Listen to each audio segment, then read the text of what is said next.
Dear friends, आइए आज से हम लोग कॉम्प्लेक्स सेंटेंसेस को स्टडी करें।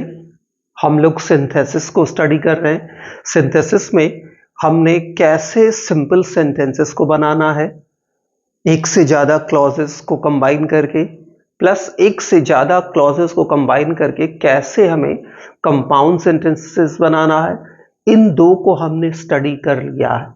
आज से हम लोग कॉम्प्लेक्स सेंटेंसेस को स्टडी करेंगे। तो आइए शुरू करते हैं complex sentences. A sentence made of one independent and a dependent clause is called complex sentence. तो सबसे पहले हम ये समझे कि कॉम्प्लेक्स सेंटेंस होता क्या है।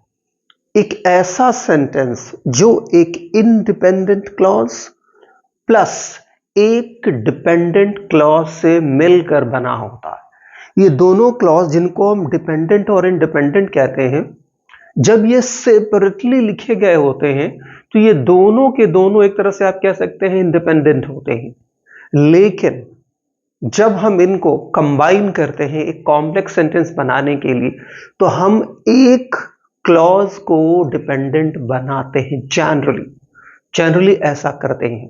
तो आपको यह दिमाग रखना है कि एक ऐसा सेंटेंस जिसमें एक इंडिपेंडेंट क्लॉज यानी एक ऐसा क्लॉज होता है जिसकी मीनिंग अपने आप में कंप्लीट होती है, उसे किसी दूसरे क्लॉज की जरूरत नहीं होती है अपनी मीनिंग को कंप्लीट करने के लिए।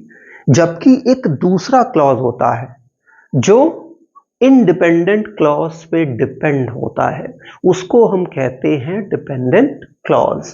तो ऐसा अगर जो हमें सेंटेंस मिलता है जिसमें एक इंडिपेंडेंट क्लॉज है प्लस एक डिपेंडेंट है, तो ऐसे सेंटेंस को हम कहते हैं कॉम्प्लेक्स सेंटेंस। आइए अब देखें कैसे। यहां एक एग्जाम्पल मैंने दिया, देखिए। आई वेंट टू यूके, ये यूके यूनाइटेड किंगडम, मैं यूनाइटेड किंगडम गया। I wanted to study there, मैं वहां पढ़ना चाहता था। यहां आप देखेंगे जब मैंने सेपरेटली इन दोनों क्लॉजेस को कह सकते हैं या सेंटेंसेस को कह सकते हैं, इन दोनों को जब मैंने सेपरेटली लिखा है तो दोनों सेंटेंस अपने आप में इंडिपेंडेंट हैं, अपने आप में इनकी मीनिंग क्या है, कंप्लीट है। लेकिन जब मैं इनको कंबाइन करके एक कॉम्प्लेक्स सेंटेंस बना रहा हूं, किसका यूज करके इनको कंबाइन कर रहा हूं, किसी सबऑर्डिनेटिंग कंजंक्शन का यूज करके, तब मैं वो क्लॉज जिसको मैं सबऑर्डिनेटिंग कंजंक्शन से यूज कर रहा हूं उसको मैं डिपेंडेंट बना दे रहा हूं। जैसे देखिए, आई वेंट टू यूके, मैं यूके गया।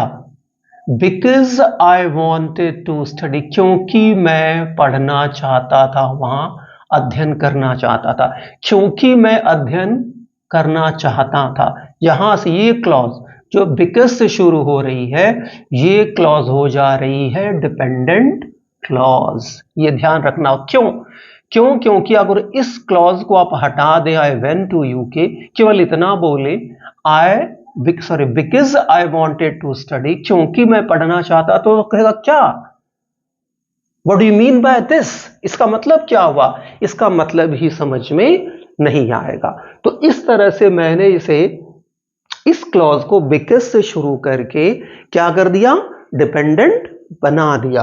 तो ये सेंटेंस, ये जो मैंने लिखा, I went to UK because I wanted to study, ये सेंटेंस कौन सा सेंटेंस कहलाएगा, कॉम्प्लेक्स। क्यों, क्योंकि ये जो पहला वाला क्लॉज है ये इंडिपेंडेंट है, और ये क्लॉज जो बिकॉज से शुरू हो रहा है ये क्या बन गया, डिपेंडेंट। आगे देखिए, नोट, ये इंपॉर्टेंट है। There are three ways to make complex sentences. Sentences कर लीजिएगा।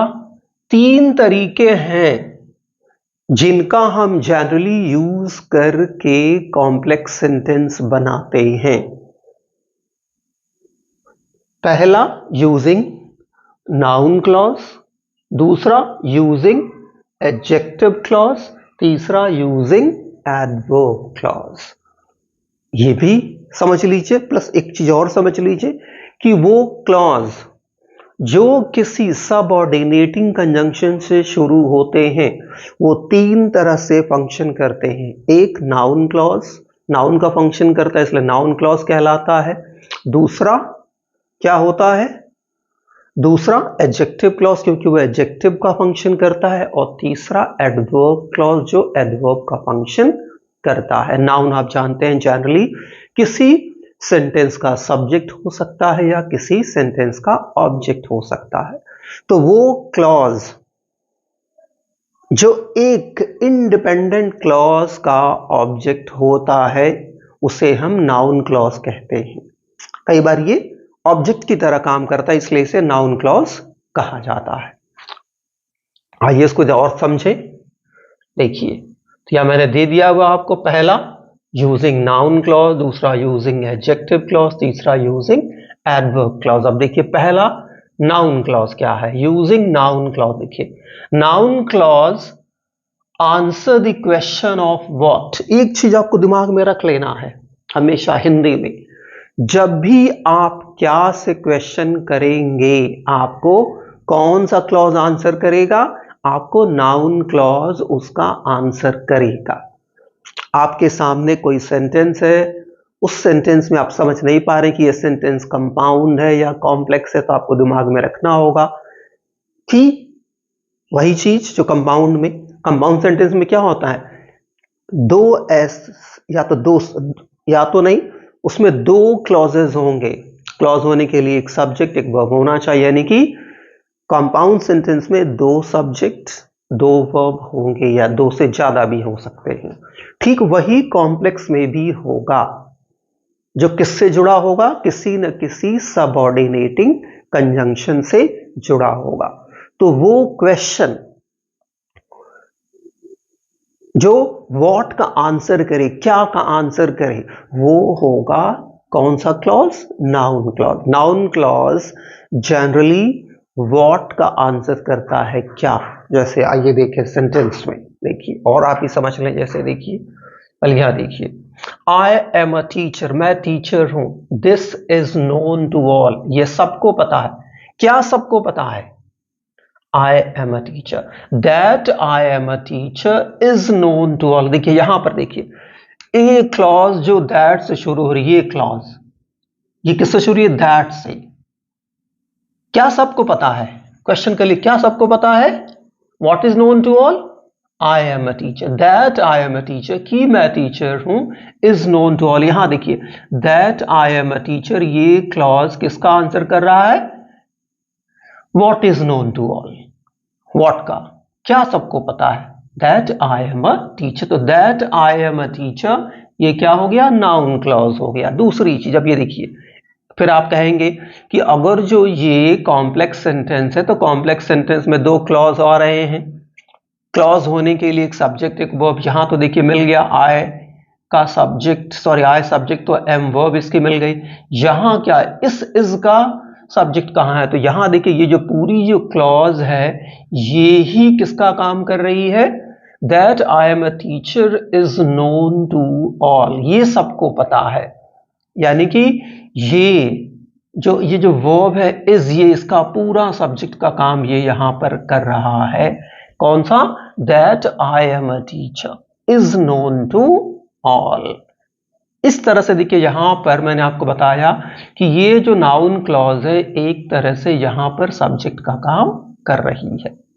अगला देख ली, इसी सेंटेंस को हम और कैसे बना सकते हैं कि एक सेपरेट आपको सब्जेक्ट देखिए, एक सेपरेट वर्ब। जैसे यहां देखिए it is known to all, देखिए यहां पे इट एक सब्जेक्ट हो गया तो इसका वर्ब इज हो गया, ठीक है, is plus known. So it is known to all.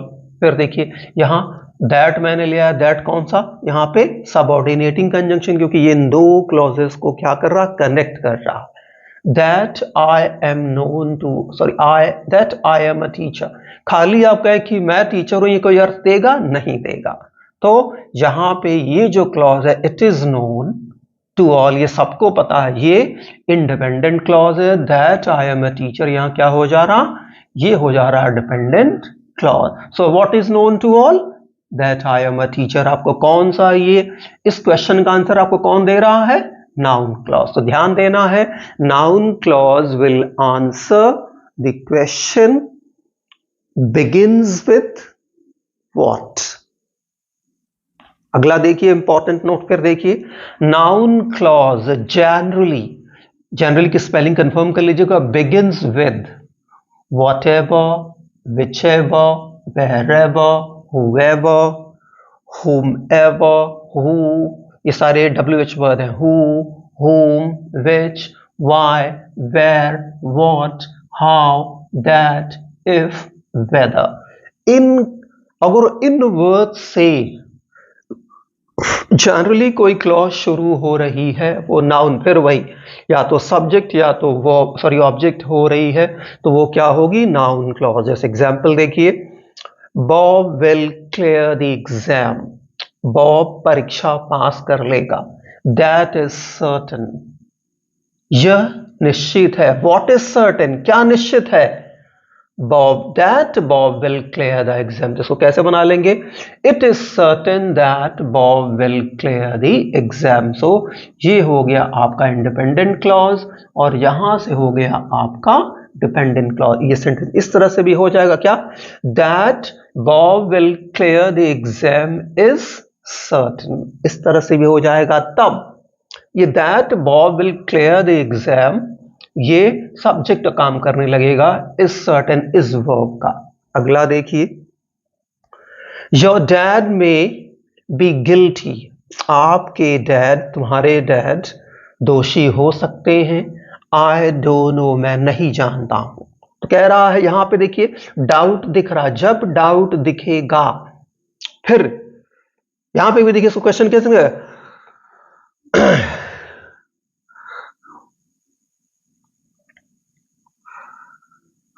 देखिए, योर डैड में be guilty, I don't know.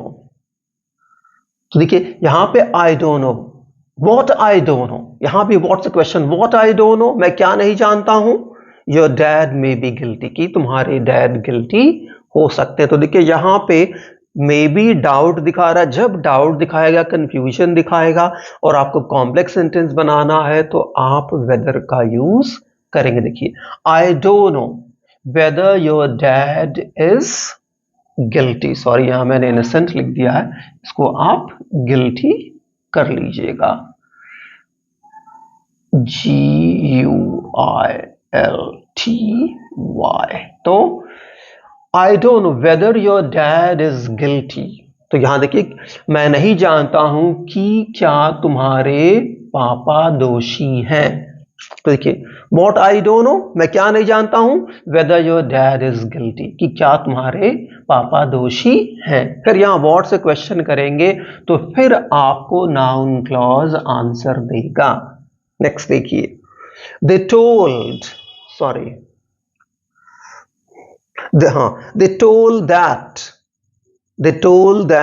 the other night, they told that, उन्होंने वो चीज बताई, the other night, उस रात को, किसी रात को, I should try it, मुझे वो करना चाहिए. यानी कि they told that, जो उन्होंने मुझे उस that the other night बताया, उस रात बताया, I should try it, मुझे उसे करना चाहिए. मुझे क्या करना चाहिए, मुझे वो करना चाहिए जो उन्होंने मुझे उस रात बताया. ये इसका हिंदी में तो क्या हो जाएगा, What should I do? They told that the other night. फिर ये आंसर ये देखिए, I should try, मुझे ये कोशिश करनी चाहिए, ये हो गया इंडिपेंडेंट क्लॉज. और यहाँ what से जो शुरू हुआ, ये क्या हो गया आपका डिपेंडेंट क्लॉज, यानी कि नाउन क्लॉज. तो I should try, मुझे वो कोशिश करनी चाहिए. What, जो, they told me, जो उन्होंने मुझे बताया, the other night, ये नाइट है, शॉर्ट में लिखा है नाइट. तो What should I try, मुझे क्या करना चाहिए. फिर what's the question, I should try. What should I try? What they told me the other night, जो उन्होंने मुझे उस रात बताया. नेक्स्ट देखिए, We advised you yesterday, हमने आपको कल सलाह दी थी. You must bank on that, आपको उस पर भरोसा करना चाहिए या उस पर निर्भर होना चाहिए. आपको किस पर निर्भर, फिर आपको किस पर निर्भर होना चाहिए? What you should bank on, आपको किस पे भरोसा करना चाहिए? We advise you, यहां देखिए, you must bank on, you must bank on what we advised you yesterday. फिर देखिए वही चीज, तो what we advised you yesterday, you must bank on, किस पर आपको निर्भर होना चाहिए? What we advised you yesterday. तो देखिए आपने यहां देखा कि जब भी हमने what से क्वेश्चन करा हमें क्या मिला? हमें डिपेंडेंट क्लॉज मिला, यानी कि हमें नाउन क्लॉज मिला। ये ध्यान देना है आपको, और ये ध्यान देना है इन वर्ड्स को जो मैंने बताया है, जिससे जनरली नाउन क्लॉज शुरू होते हैं, लेकिन दैट इज नॉट सफिशिएंट। आपको वहां व्हाट से क्वेश्चन करना है और आंसर आपको व्हाट से कर रहे हैं और आंसर मिल रहा, तो नाउन क्लॉज होगा, क्योंकि इन्हीं से शुरू होकर एडजेक्टिव क्लॉज भी हो सकते हैं, and in some cases adverbs too. तो आई होप यहां तक आपको कॉम्प्लेक्स सेंटेंस में पहला नाउन क्लॉज क्लियर हो गया होगा, कैसे नाउन क्लॉज का यूज करके हम क्या करते हैं, कॉम्प्लेक्स सेंटेंस बनाते हैं। अगले वीडियो में हम इसके आगे स्टडी करेंगे।